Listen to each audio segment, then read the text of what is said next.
Hey everybody, thanks for joining us. My name is Steve Tamayo. I work with InterVarsity's Multi-Ethnic Initiative. Glad you could be on this webinar today. Today we're talking about engaging dissonance during the disruption. And this is a webinar that's hosted by the Multi-Ethnic Initiative and by Global Engagement and Justice, the Global Engagement and Justice Department. I'm really glad that Diana has agreed to lead this session. Hello. Hi, I'm Diana Collmore. I am interim director with Global Engagement and Justice. And we are the department that focuses on short-term programs domestically and internationally. Awesome. And you guys are in the middle of a huge program this week, yes? Yes. So this week, if you've heard about the virtual justice programs, that's been a really exciting time. So we've had 280 participants sign up for this week. And so they've been 90-minute sessions where we focus on one particular topic for that week around God's, the full gospel, really. So we've had different speakers like Dr. Russell Jung, Alexia Salvateria. Our first speaker was Brandy Miller. So really high quality speakers, as well as it's not just lecture, but there have been deliberate embodiment centered worship practices. So students and alumni who participate are led in those activities as well. And then there's been an action item that folks can do. So for example, one was for Wisconsin, and I'm sure this is in many states. I know for my own state of Illinois, around the incarcerated, there's been advocacy around compassionate release because COVID-19 has been has entered into the prison system. Yeah. So being able to giving students or participants information on how you can engage by contacting legislatures, and so then also there's been small group time in the evening. There's been really great responses as well. So literally people call into a small group time that they've been given in their time zone, and they can call in on a Zoom call. So it's been exciting to be able to see a transfer of what would have been spring break programs this week into a virtual space. Yeah, I mean, it's been really encouraging to see how ministry has continued even as we're experiencing this disruption and experiencing this dissonance. But the dissonance we're experiencing is really real. It can be disorienting. Mm-hmm. It can be disorienting for us and for the people that we serve and lead. And so, as we were putting our heads together to think about what sort of resource we would like to provide for this week, we thought that this tool that has been around in InterVarsity for years, has just been updated, might be something that's really helpful to give language to some of this experience of dissonance, and to help us as we take steps in ministry, to take steps in care for ourselves and others. And so we're going to be using the Approaching Differences diagram, an updated version of it, and showing you how to use it, but also using it together to help us be more healthy during this time. So Diana, are you still up for teaching the tool a little bit for a few minutes? Sure, I am. And I was just opening it because I realized I didn't have it open. So. You don't keep the Approaching Differences diagram open on your screen at all times? Because I just have it in my brain, right? Thank you, Steve, for being ready with it. Yes. So a quick review of this. So this is the revised version that we are launching within InterVarsity. So you might have seen, how many people have used Approaching Differences diagram before?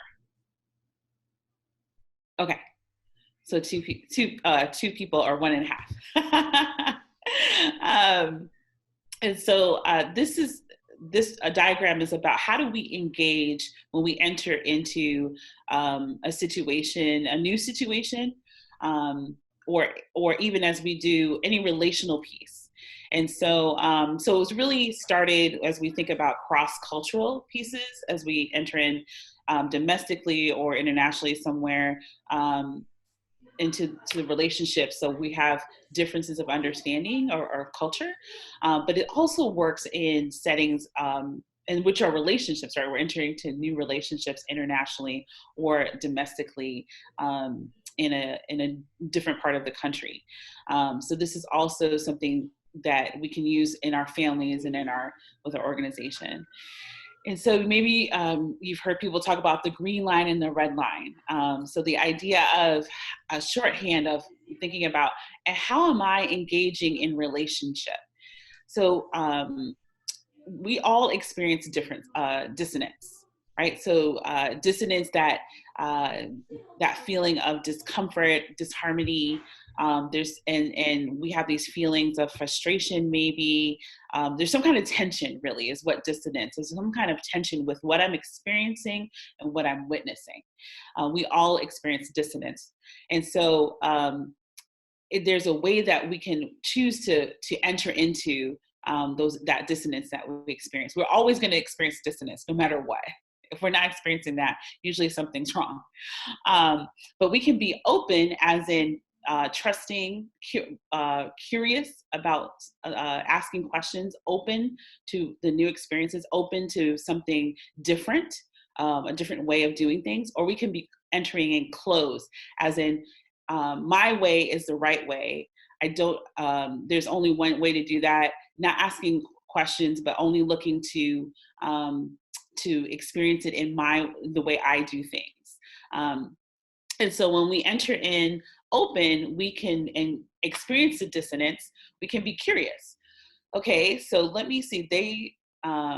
This person cooks this very differently, or doesn't clean the way I like, or whatever it be. But I'm curious, like, why is this happening? And curiosity can lead to asking questions, being observant, a good OIA, right? Looking for a good observation, interpretation, and then application. And then that can deepen relationship with those around me. If I'm closed, right, I'm judgmental, I experience a dissonance, I'm judgmental, like, this is not the way we do things, I'm very critical, and I'm actually very angry by my frustration, just seethes. And so I can either get into some disagreement, like, why, big blow up about why this is wrong, or I can retreat away from any relationship, and just because I don't want to be bothered with something that's different. And so then there's not an understanding of why did this person disappear all the time? Why aren't they coming out at all, for a meal, if you're in a shared home right now, right? Why are they always have their headphones in? Why are they always? And so there's not an engagement. And so there's a brokenness in relationship. So we can usually understand, how are we entering in to this by our response? Are we greenlighting? Are we open? So I love the open hand. Are we curious? We want to learn. We want to ask questions. We want to observe, which can open up to deepening relationships. Or are we entering this dissonance closed? So we're critical, judgmental, and that can lead to broken relationships.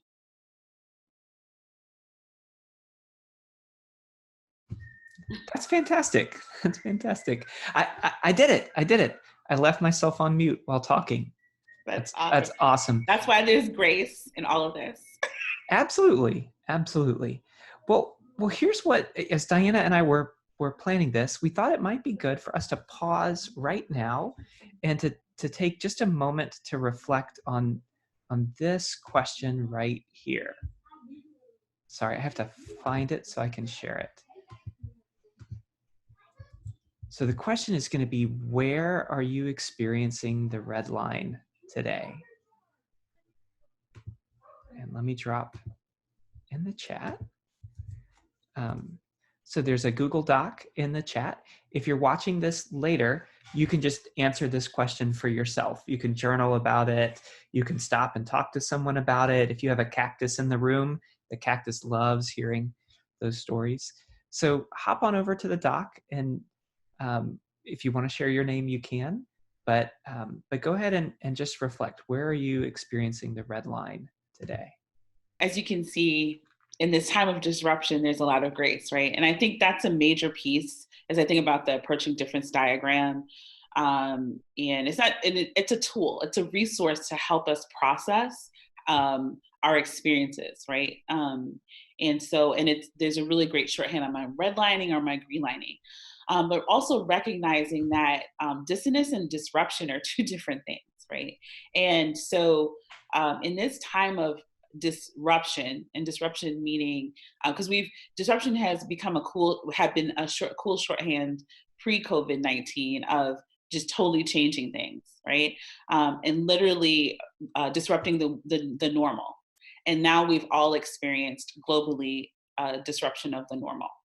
And we're living in that. We're only a few weeks into that in the U.S. As a whole nation, and so I want to acknowledge that disruption is not the same as dissonance, and so some of this may be hard to. I don't want to because some of the things that we were sharing are not exactly just a dissonance with how things are happening. It's part of this total ripping away. It's like that. It's like ripping away skin, right? Just abruptly. It's painful. There's shock to our bodies. If so I've skinned my knee before. I still have the scar from it, and it skinned it really bad. And that's why I still have a scar. And the shock to my system, both physically and emotionally, was overwhelming. And then having to adjust to a new normal quickly of how do I take care of this? So in disruption, especially at this level, figuring out, identifying that we've had skin, if you would, ripped off, and that we need to take care of the injury. If I had taken care of the injury differently and gotten the help and the resources that I needed, I probably wouldn't have the kind of scar that I have now. And so we don't want to walk away from this time, because this new normal will change, right? There'll be a new normal after this. This is not even normal. This is in the midst of disruption. We want to recognize and use the tools, and we'll talk a little bit more about that a little later, and also next week, as far as taking care of taking care of ourselves so we don't walk away with a scar. We shouldn't leave this season of disruption with a scar. And so there'll be ways that we need to take care of ourselves to do that. But thinking about like pieces of dissonance where there's I enter into, it's really helpful thinking about I'll start from the bottom, like the culture, the city culture and the small town culture. There's a different way of doing things, right? The conversations that we're having are different. The perspectives. I was on a call last night, a prayer call with people that are around, just through a network around the nation. And some of the things that were prayed, I was like, I don't know, should I just hang up on this call? Because I'm having a lot of dissonance. And I had to, for me, I had to make a choice. Like, God, what am I, this dissonance, am I going to flee and just criticize these folks, or am I going to continue? I made a commitment to be here. Let me commit. And there's no like anyone's like, if I left, there wouldn't have been any consequences, but making that commitment to stick in, which I'm pretty sure for myself, I don't know about the other person, but there's one of the people that I would totally had dissonance with their prayer. For me, it deepened my relationship with them. I understood them in a different way by sticking in. Yeah. Yeah. I mean, it puts you in a position where you had to say, I don't share this person's experience or perspective, but there might be something in there that's valid and beautiful, and I can love and learn something by leaning in.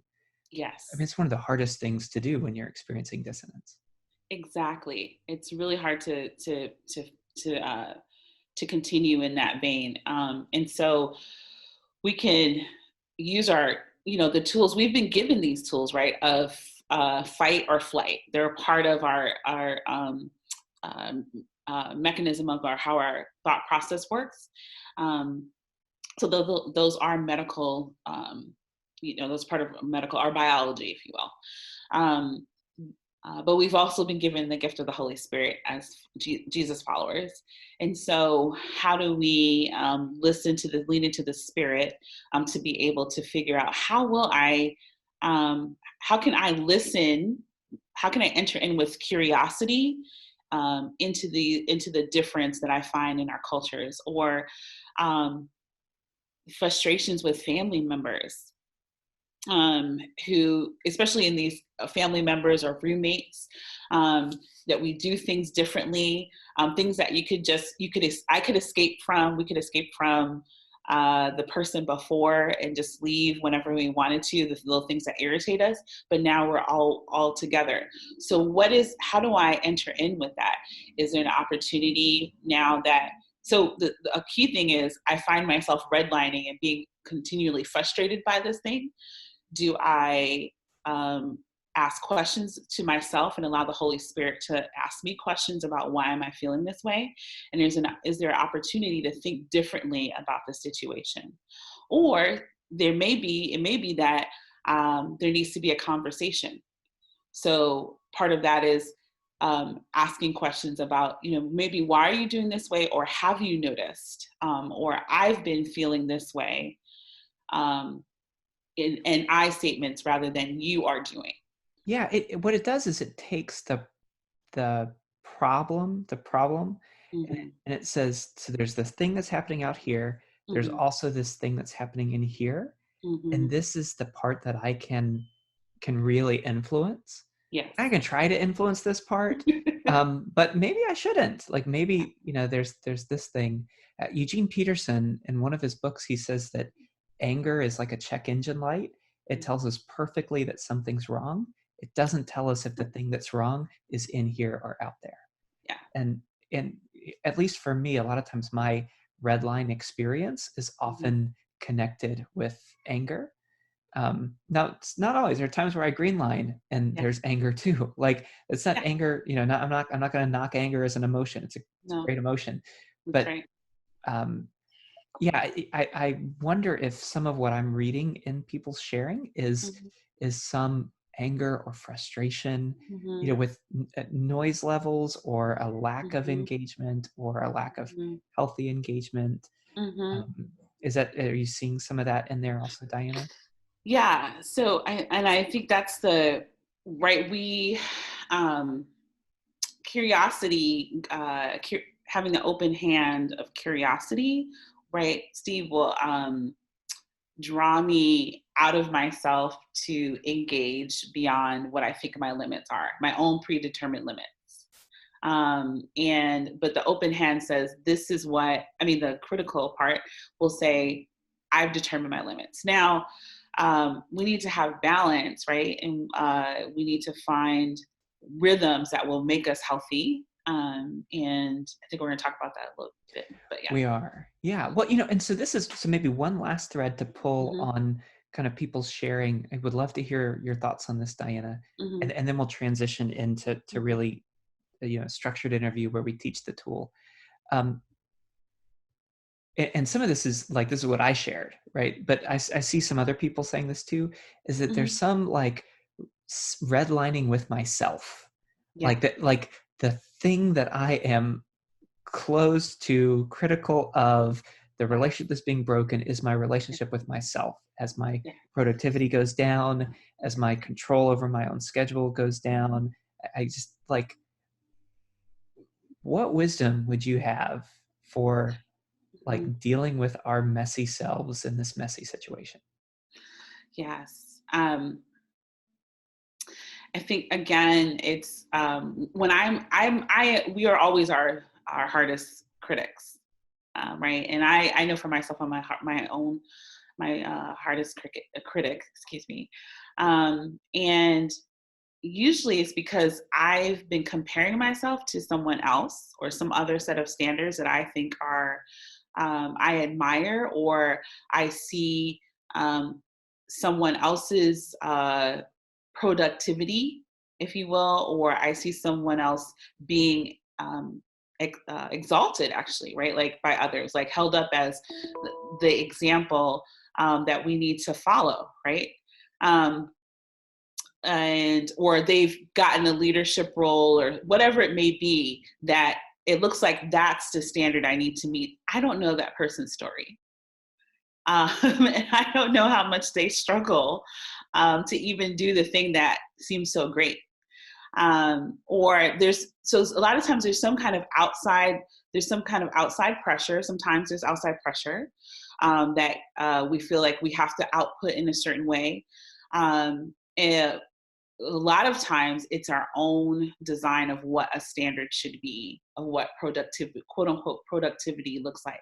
And Right. So we're especially, comparing ourselves to a yeah, mythical version of a ourselves, mythical, to yeah, like an imaginary version of me. I'm like, yeah, well, I could do this. What yeah, we're really saying is the imaginary version of me who doesn't exist, has never existed, will never exist, yeah. could have done this.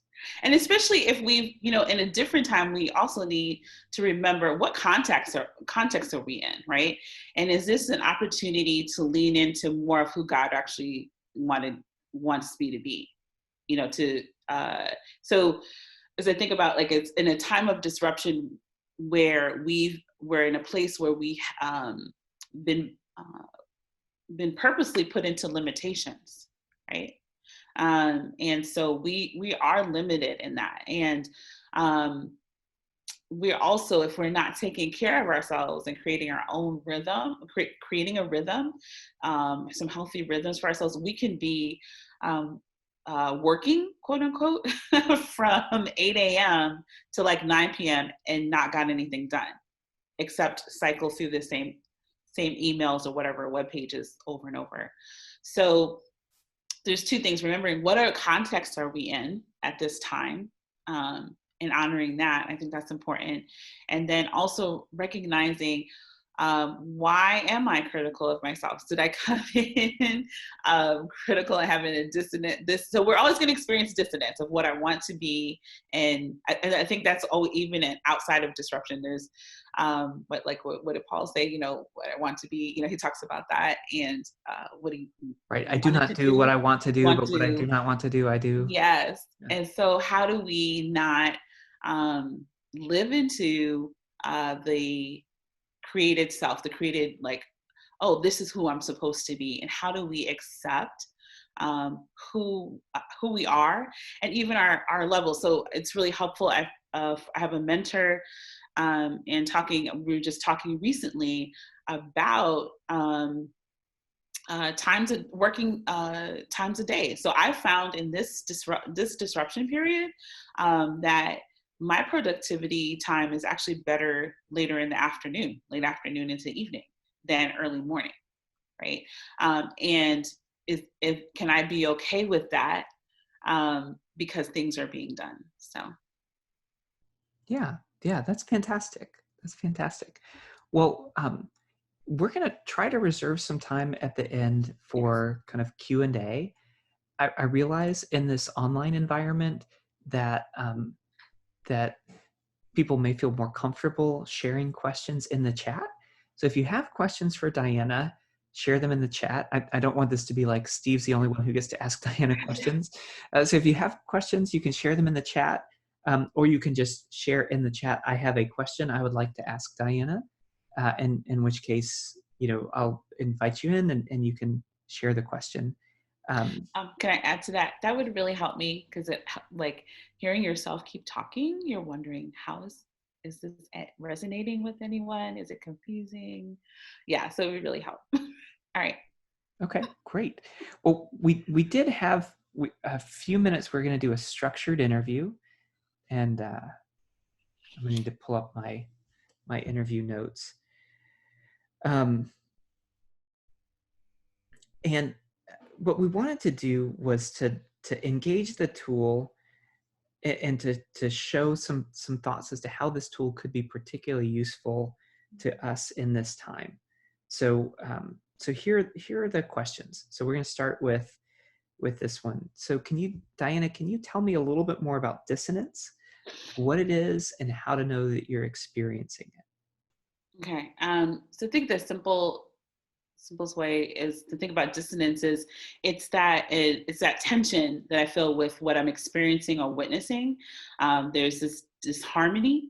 And so like if you're into music or not, uh, just music in general, if there is that one note that's off key, and it could be really loud or really subtle, but something's off key, and it just, for me, I literally have that bodily reaction of something's wrong, and I have a tension with it, like could this just please stop? um, and so dissonance comes up uh, in several, it usually comes up, it's not, dissonance is not bad is what I'm trying to get to. So dissonance is normal in our lives. And it affects us how we receive information. So there can be someone's giving us a message, the sender, right? We have sender, message, and receiver, and someone's trying to communicate something to us, or the culture we're in is communicating something to us, and we and because of our own culture and the way we do things, our own understanding, our own history, right? Family culture, national culture, local culture, the intended message is not received, and there's this tension of what are you really saying, or I don't like that. There's some kind of tension and disharmony with what I'm experiencing. So to circle back to something that you mentioned earlier around dissonance, that not everyone who is experiencing the disruption is also experiencing dissonance with it. Mm-hmm. So I'll give you a great example. I have a 4-year-old, I have 4-year-old twins. My son Henry is loving this disruption. He loves having everybody at home. He loves being able to be with his brothers. He loves having dad at home. Like, it's just like, this can be the highlight of his childhood. Mm-hmm. And it is a disruption. Things have changed, but he's having zero dissonance. So Mm-hmm. at the same time, my 9-year-old is having significant dissonance with the disruption, because it's really hard for him to not be around his friends, and he really misses the social time, and he's missing his theater stuff, and it's just it's creating dissonance. And so, one thing that I've observed is just looking around at my colleagues, my peers, students, and faculty, not everyone is experiencing this season the same way. Mm-hmm. Mm-hmm. Sorry, so the question in that is how to enter into that. Well, I just want to note it. I guess Yeah, sometimes I make a statement and then just pause, and just pause. it prompts something else from the person I'm interviewing. Yes, That's some like interview ninja stuff that doesn't always work. So I guess that's yes, the time where it didn't work. that's All okay. right. I think that's really, it's true, and I mean that leads into like how do I again, because I can't change a person's experience, right? And how they're, you know, our small group, I have my church small group, we are doing 2 calls a week now, and it's been interesting for like some of the families. This is just like what you experienced, Steve, with the children, and it's crazy. And right away, for another family with older children, there's like, actually this is great because we get more time with our kids. They're teenagers, they're doing great. Their kids are actually doing their e-learning on their own, which is, I'm like, what? Like other families don't experience that, right? And so, but you can't change those experiences, but how do we not walk away again with the false sense of like having one family say, well, their family's doing so well, something's wrong with us, and then add to the continue. So I already feel this frustration of this situation and this dissonance of this situation that I have to be in now and work out. And then on top of that, I have a comparison that I don't feel like I can achieve, right? Oh, wow. I mean, that's a phenomenal observation, is that people can have dissonance in the same situation, but different levels of dissonance. Mm-hmm. And Yeah. that may affect how people are responding. Mm-hmm. because I think sometimes I'm like, oh, I'm feeling dissonance with something, and Mm-hmm. I will assume that other people are experiencing the same flavor of dissonance that I'm Mm-hmm. experiencing. Mm-hmm. And I mean, I've had this happen as a mixed person. I'm white and I'm Latino, where I'll be in a room and someone says something racist, and a bunch of us experience dissonance, but I'm experiencing a higher level of dissonance than some of my white colleagues. Mm-hmm. And they're experiencing dissonance too. They're like, oh, okay, something's off with this. Yeah. But they're not experiencing the same flavor of dissonance. And I think that's happening a lot right now, because Yeah. this, when you think about, how intersectionality impacts us, how our community impacts us, how wealth impacts us, a lot of us are experiencing some dissonance right now with the pandemic, but it's not the same for everybody. Right. Right. Which has been it. I live in Chicago. Hey, Alex, Alexa, wait, I have my glasses on, but hey, Alexa. And so thinking about Chicago and we right here in my neighborhood, in the neighborhoods that my friends and we minister in, of who has the ability to actually stay in and who doesn't, who's still riding public transportation, and so in that, not forgetting, not shutting, it would be easy to just shut ourselves in and say we'll pray, but how are we contributing to be part of that, and even feeling that dissonance too of not everyone could go out on the street and go like buy the groceries. We don't actually need all of you to do it, right? There are going to be people who there are people. I think about some of the networks that I have who are specifically have already led the way in designing that, and I can support that in the ways that they ask. But also, again, that comparison of dissonance can come again too, of um, I should be, I'm horrible, or I'm a horrible Christian, or I'm not, whatever kind of things that we want to come up with to again, comparing ourselves to others, and and then living in that tension, and then the piece too, right, is we can be open and curious. Like if I'm feeling this tension, then maybe it's an invitation. What's the invitation? I love, this is an old practice, right, from the ancient fathers and mothers of what is Christ, what is Jesus' invitation to me in this, right? And so asking that question of what is Jesus' invitation to me if I'm feeling this, I've seen the dissonance of how people are experiencing this, and what is the invitation to me? Sorry, I'm having a fight with our university stuff. I'm getting this pop-up that I don't usually get. Oh, okay. No, it's just you're that important. So your emails are coming in, your tunes are coming in. Well, let me do this. Is it okay if I shift gears a little bit, Yes, Diana? yes, please. We have a couple of other things that you and I had talked about sharing. So I want to screen share the approaching differences diagram again, just for a moment, so everyone can see it. So have a question or two about this. Um, so this used to be called the entry posture diagram, that kind of thing. So we enter into these experiences of dissonance before dissonance gets to us. We enter in open or we enter in closed. So how do I know if my entry posture is open or closed? Yeah. So what I found is what I found is usually we find out when we get to the other side of being critical or curious, right?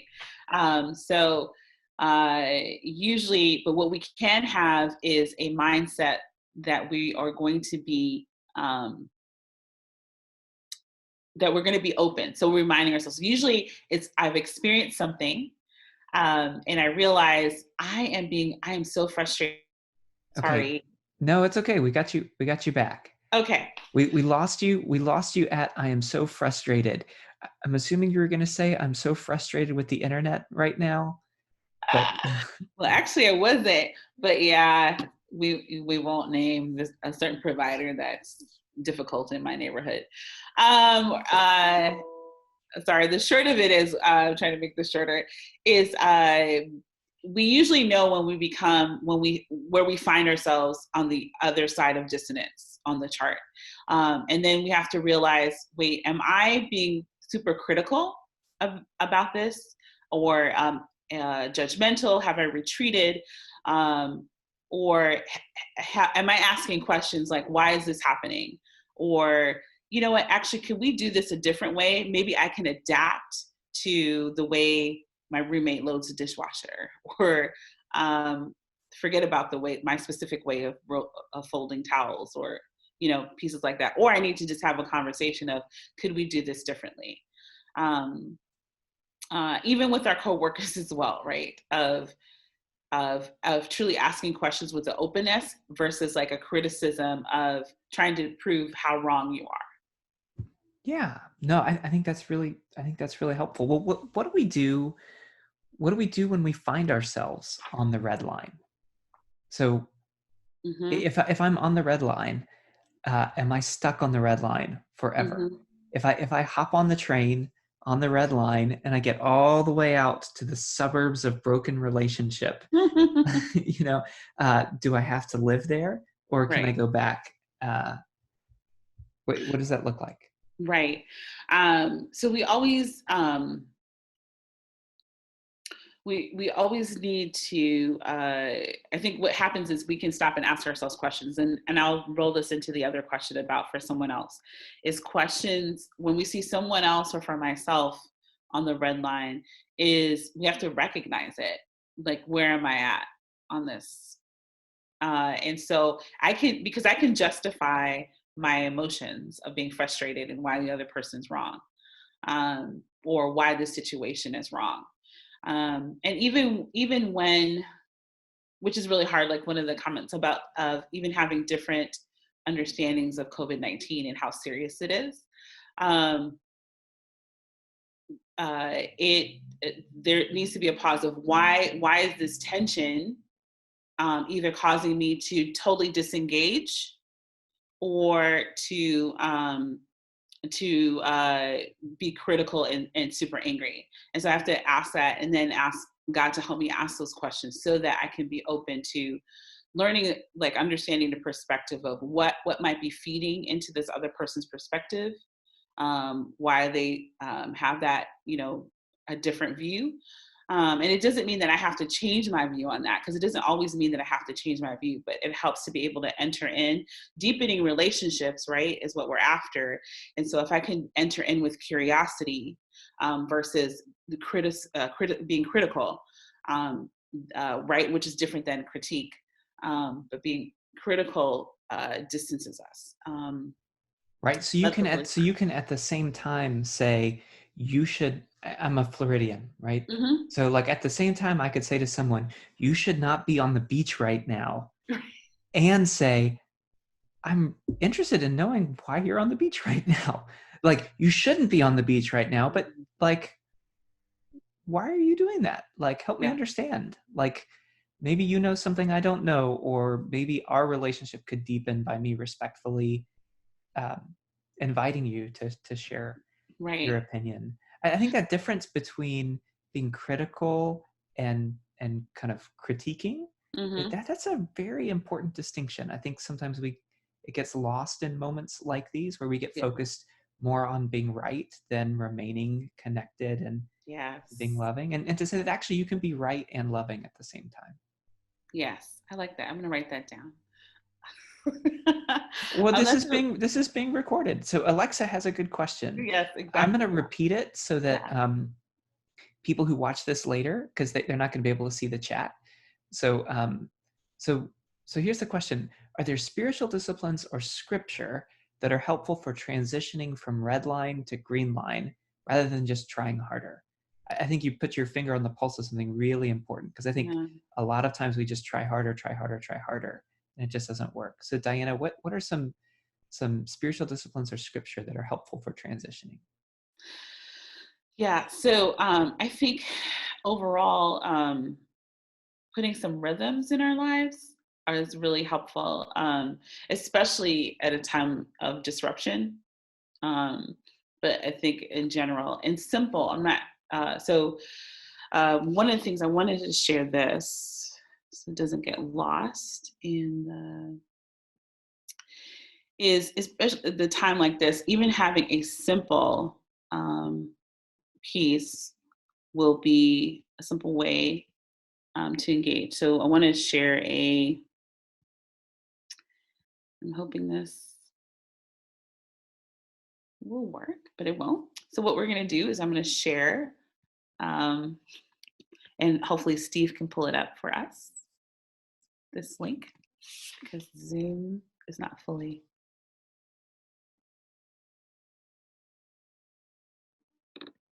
I don't know, did I freeze again? Could you the web page? Yeah, great. Thank you.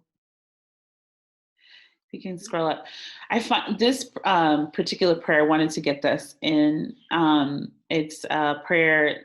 From the. I was going to say his name. One of the fathers from. It's not on the screen. So the morning prayer of Metropolitan Filarat. For Lorette.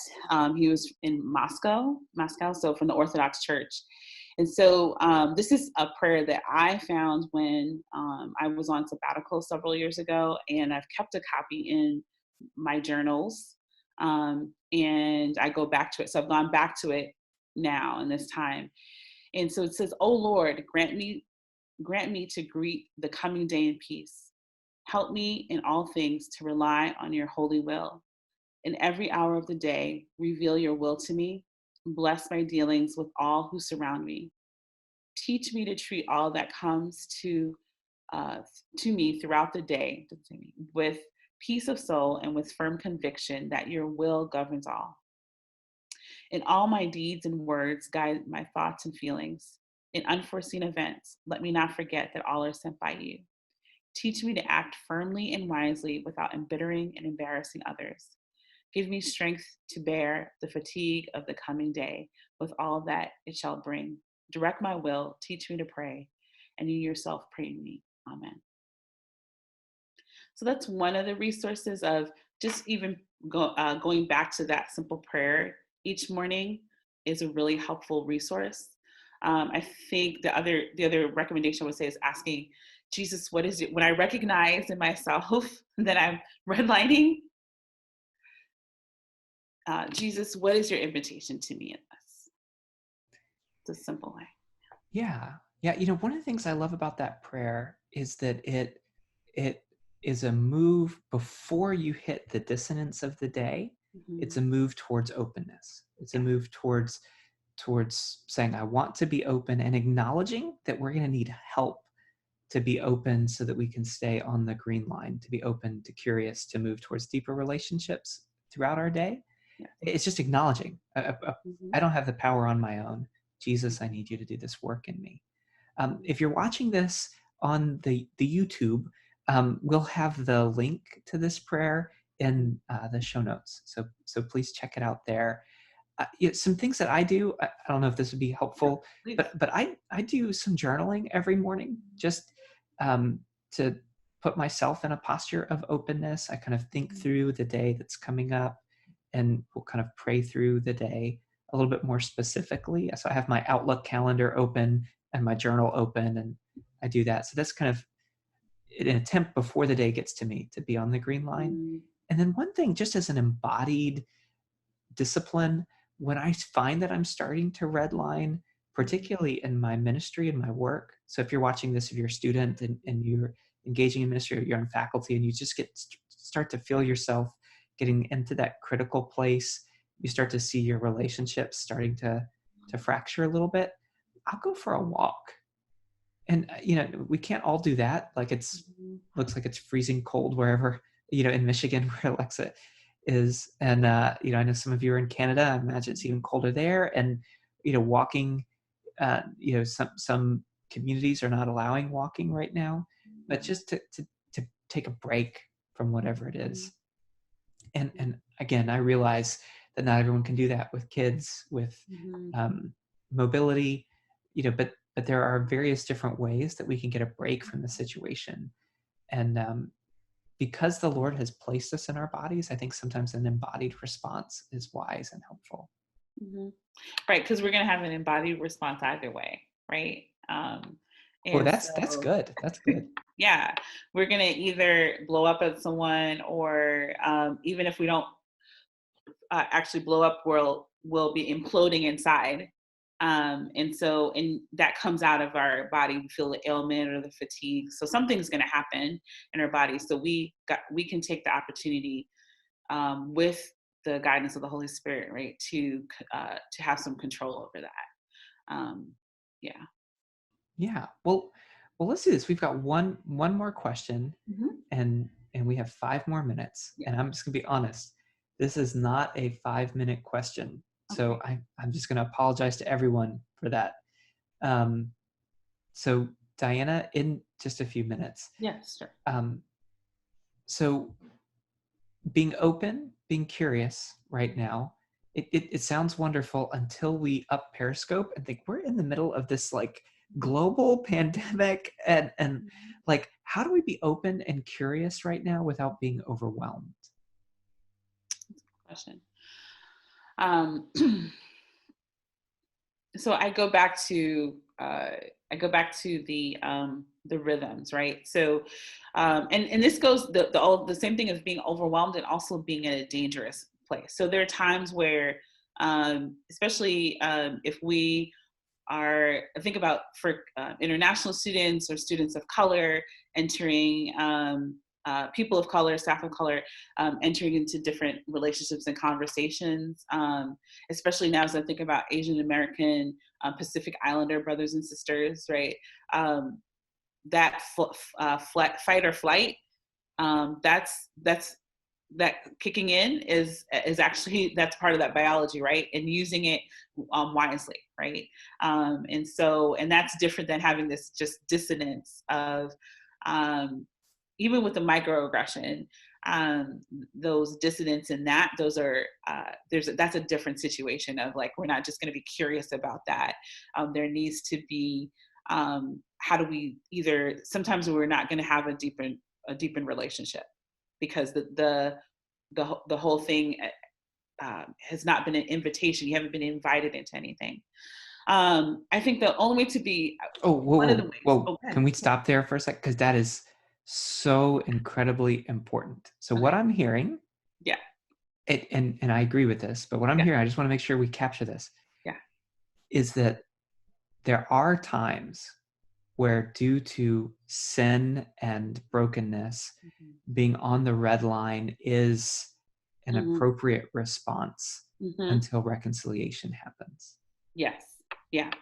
Yeah. Because um, there's no openness to relationship, or there's no relationship really, right? To deepen it. It's actually an adversarial piece right now. And yeah, that's a whole other session, right? I would That say, is, yeah. But part of why we wanted to do this yeah, is great, because, so for example, I could teach the tool, it'd be a 101 yeah, level. Having you here brings it to graduate level, faculty level, PhD level, which I think is really important, because mm-hmm. this is a very complex time, and Mm-hmm. simple tools in complex times are often lacking. This tool can handle the complexity of the situation we're in. Yeah, yeah, it's good. Um, and so to not be overwhelmed, I think one, we definitely need those rhythms. So that's where I went to those. And that's why I even thought of that prayer when I was going over that conversation. Even a simple prayer, like just the main line of whatever, if it's that prayer or a psalm, like Psalm 23, right? Each that I know I'm going to do it no matter what, even if I haven't, you know, even if I'm a hot mess, whatever, like I not washed or whatever in days, but I know every day I'm doing that. Because there's that, it's only in that ability to reflect with God, to have that space with God, that I can be able to continue to recognize, instead of getting to a point where I've crashed. I'm constantly in battle. And to not be overwhelmed means to have those rhythms of taking care of myself. Do I need to draw every day? Do I need to have a phone call that's not a Zoom call with someone every day? Do I need to go for a walk or a run? So that I can have this time that has a different set of energy within my body, and to be able to release those tensions. Yeah, that's great. That's great. Well, thank you all for joining us. The Approaching Differences diagram is this fantastic resource. We're going to share this on YouTube later. There will be links to the resources we've talked about today available on the intervarsity.org/online website. I always feel weird saying online website. Like someone who doesn't know the internet. They're like the online YouTubes. So it'll be on that site, and it's our hope that in this season that the Lord actually opens the door for you and for the people you're ministering with to have deeper relationships. That we believe that is possible now. We believe it not because the Approaching Differences diagram is awesome, not because Diana is awesome, although both of those things are true, but we believe it because God's Spirit is at work in us and in you and in the students and faculty you're working with, the staff you're working with. And we really do believe this, that you have help if you reach for it, whether you reach for it or not, actually. So go in peace and have a great week.